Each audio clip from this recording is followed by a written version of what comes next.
خبر د طالبانو پر وړاندې مقاومت په وروستیو یو میاشت کې د وسلوالو بریدونه زیات شوي دي. نور حال را سره په ویډیو کې وګورئ. په سلامونه محرک علیکم. په تېره یوه اونۍ کې د طالبانو جنګیالیانو او ملي مقاومت ځواکونو ترمنځ په وقفه‌یي ډول وسلوالې نښتې روانې دي، خو تر دې جګړو په تېره یوه میاشت کې زور اخیستی دی.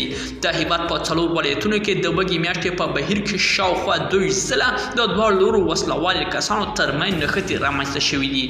راپور وایي چې په دې نښتو کې 200 طالب جنګیالي او 8 زیات ملي مقاومت جبهې ځواکونه وژل شوي دي. دا جګړو په هغه ولایتونو کې دي چې وړاندې د جګړو شاهدان نه وو. پر طالب جنګیالانو وسلوالو بریدونو ترسره کېدو لپاره زمینه برابره کړې ده. په وروستۍ یوه اونۍ کې په بدخشان 15 ولسوالیو کې د ملي مقاومت جبهې ځواکونو او طالبانو جنګیالانو ترمنځ نښتې شوي دي. د ملګرو ملتونو په تازه راپور کې د ملي مقاومت جبهې او آزادګانو ملي جبهې په ګډون د طالبانو پر ضد 2 ډلو فعالیت خبر ورکړی دی.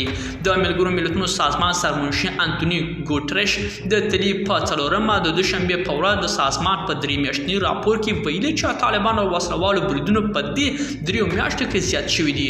نوموړي په خبره د طالبانو مخالفینو وسلوالو ډلو خپل شتون اعلان کړی دی.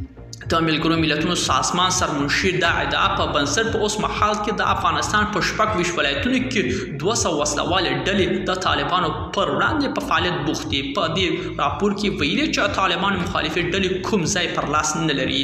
ملګرو دا زموږ چمتو شوي ویډیو که ستاسو د ویډیو په اړه کوم نظر پیشنهاد لرئ موږ سره په کومنټونو کې شریک کړئ او د خپلو ویډیوګانو لپاره له موږ سره پاتې شئ. تر بیا ښې چارې.